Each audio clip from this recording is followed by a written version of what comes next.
tudo bem? Esse é um vídeo que eu quero conversar com vocês mais um pouquinho sobre Machado de Assis. Eu já fiz um vídeo aqui no canal sobre Papéis Avulsos, que é um livro de contos do Machado que eu amei ler. Já comentei também que aqui em Sorocaba, onde eu moro, está acontecendo um clube de leitura que quinzenalmente nós nos reunimos para discutir obras literárias. E a gente começou por Machado de Assis e pelos contos dele. Então em breve vai ter o segundo encontro e provavelmente nesta semana de agora eu vou passar a ler mais contos de Machado de Assis. Mas antes de começar a ler esses contos de Machado de Assis, eu já tenho uma lista com alguns itens que eu considero muito importantes sobre Machado de Assis, que eu chamei de 10 motivos para ler Machado de Assis. Então eu vou comentar um pouquinho sobre esses motivos. Já está publicado no blog Livre Café um post com esses 10 motivos. E eu vou aproveitar aqui no vídeo para falar um pouquinho melhor sobre esses motivos, explicar por que eu escolhi eles, tá ok? O primeiro motivo é porque ele possui uma forma contraditória de percepção do mundo, né? Então, na época do Machado de Assis, o que a gente tinha era o realismo, né? Era essa a escola literária em vigor. Só que o Machado estava tão além disso que ele é contraditório com o próprio realismo a qual ele é encaixado, né? Então é como se o Machado fosse muito maior que o realismo, né? Que a própria escola literária ali que aconteceu, né, durante a vida dele. E essa contrariedade que ele coloca é muito bacana, é muito singular. Ele talvez seja esse um dos motivos que ele é um escritor tão gigante, né, mesmo tendo se passado já tanto tempo. O segundo motivo que eu coloquei tem a ver também com esse primeiro motivo, que é o quê? O Machado, ele consegue trazer para o leitor uma visão objetiva e realista sobre a vida, né? Sobre o mundo, as pessoas. E daí por isso que talvez que ele se encaixe no realismo, né? Então assim, para o leitor, ele passa a realidade do mundo, né? Então, um exemplo sobre isso é no conto A Cartomante, né? Então, na Cartomante nós temos dois personagens, um que acredita na cartomante, né? Acredita em previsões do futuro, né? E todas essas coisas que acabam envolvendo, né? E nós temos outro personagem que não acredita em nada. E o conto leva o leitor a meio que ficar na torcida por um ou pro outro, querer tentar entender o que está acontecendo ali. E o final que ele apresenta para o leitor é assim, desconcertante, né? Depois que eu terminei de ler o Conto A Cartomante, eu fiquei assim, meu Deus, o que eu acabei de ler, né? E de novo, né, mostra essa percepção diferente do mundo, né? Ele trabalha com realismo, mas ele te dá pitadas de outra coisa, assim, querendo dizer, olha, não é tão simples assim, sabe? Eu acho isso muito interessante. O terceiro motivo que eu coloquei é sobre a linguagem e o conteúdo, tá? O que a gente escuta muito é que eu não vou ler Machado de Assis porque é difícil, porque o texto é muito complexo e tal. E não, ele tem um equilíbrio muito bom. Então assim, é uma escrita muito bonita, é uma escrita elegante. Engraçado que a gente considera muito elegante hoje, né? Mas pra época ele era uma escrita normal, comum, né?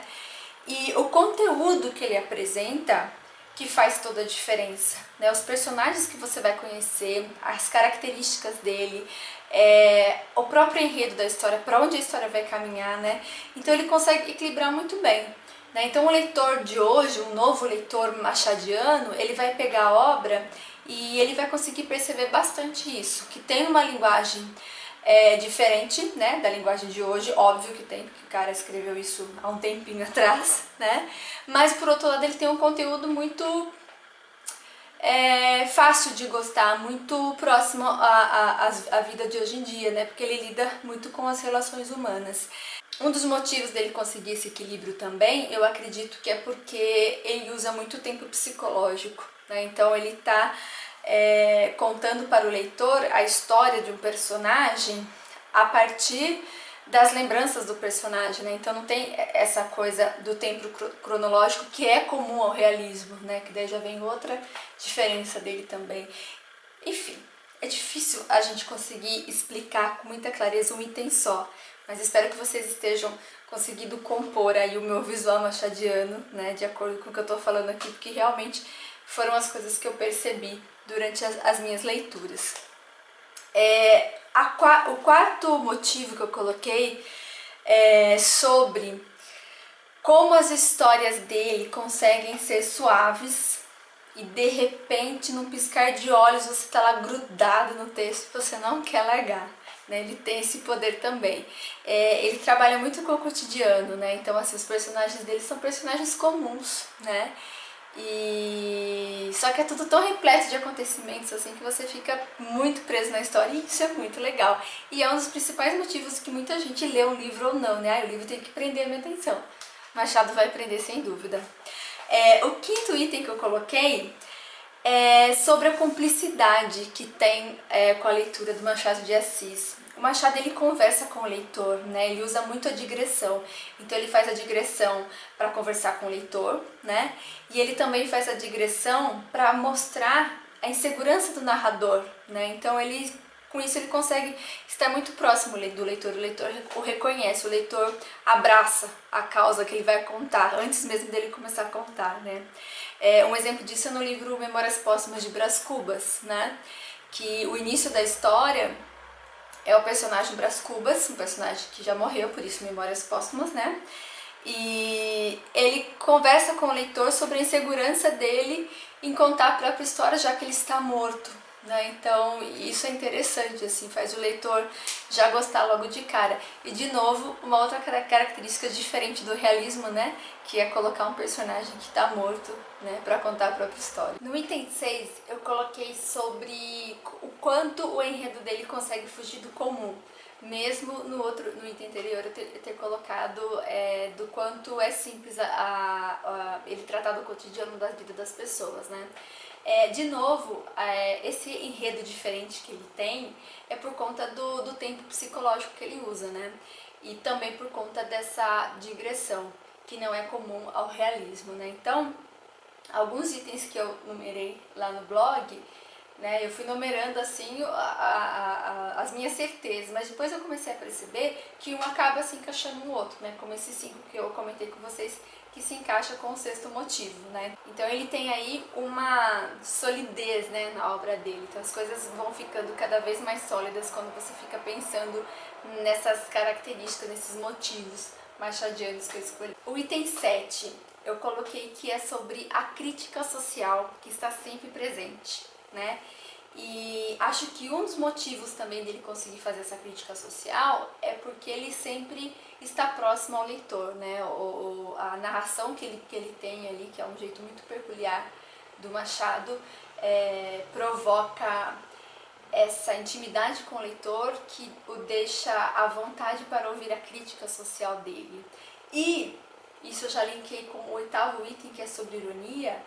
Ele critica a sociedade com muita ironia, mas é uma ironia absurda, a ironia da ironia da ironia da ironia, é uma coisa maluca, é muito legal. Eu acho que uma das características que eu mais gostei do Machado até agora, do que eu conheci, né, além de toda a beleza, as histórias incríveis, mas sem dúvida essa presença forte da ironia, assim, é surreal o quanto ele consegue ser irônico, assim, é muito bom, essa parte é muito boa. E também eu coloquei um item que é curioso, eu fiquei assim, bem curiosa quando eu vi isso pela primeira vez, que ele consegue oferecer para o leitor algumas pitadas de realismo mágico, né? Que não faz parte da obra machadiana. Se você fazer algumas pesquisas aí, pelo menos eu não encontrei nada, mas eu acho que essas pitadinhas de metafísica e desse realismo mágico é bem interessante, né? Um exemplo, no conto O Segredo do Bonzo, né? Então as pessoas lá estão com um problema no nariz e a solução é que elas retirem o nariz para poder seguir a vida. E toda a atenção que gira em torno do arrancar o nariz, em nenhum momento isso é posto como algo absurdo no sentido de as pessoas não conseguirem ficar sem o nariz. É uma atitude que acontece de uma forma até natural entre os personagens com essa decisão sobre o nariz, né? Então eu achei isso bem interessante. E por último, o item 10, que é um item fundamental da obra machadiana, é a quantidade de metáforas. Então ler Machado de Assis é mergulhar no mar de metáforas. Você vai encontrar de tudo. E você pensa que é uma coisa, de repente é outra. E você pensa que a história está caminhando por um lado, de repente ela vira para outra coisa. E isso é muito legal porque o Machado ele te dá assim a oportunidade de sempre pensar sobre os personagens, sempre questionar os personagens dele, questionar a própria história, né? E esses questionamentos vai fazendo com que o leitor compreenda mais ainda ele, né? Por mais que seja, sei lá, um questionamento que você não consiga compreender o porquê que um personagem fez isso ou assado, no final, ou pelo menos o que aconteceu comigo, o que eu penso me ajuda a entender mais o que ele estava querendo dizer, né? Me ajuda a compreender mais Machado. Então, aí que está o autor que é imortal, né? Ele tem essa capacidade de o tempo passa, as pessoas leem aquela obra e ainda conseguem, a partir delas, relacionar milhões de coisas, né? Sobre a literatura, sobre a arte, sobre a vida, né? Então eu acho que o Machado ele consegue isso muito bem. Esse foi então o item 10. Eu acho que se eu pensar mais eu consigo outros motivos para ler Machado. No post que está lá no Livre Café, no início, eu quis colocar esses motivos também, porque Machado ele vai muito além da obrigatoriedade do vestibular, né? Ele vai muito além de Dom Casmurro, né? Dom Casmurro é uma obra maravilhosa, mas as pessoas podem saber, podem ter certeza que as outras obras do Machado também são tão maravilhosas quanto Dom Casmurro, né? Então é isso, espero que vocês tenham gostado do vídeo. Se vocês gostaram mesmo, não se esqueçam de se inscrever aqui no canal, curtir e até a próxima!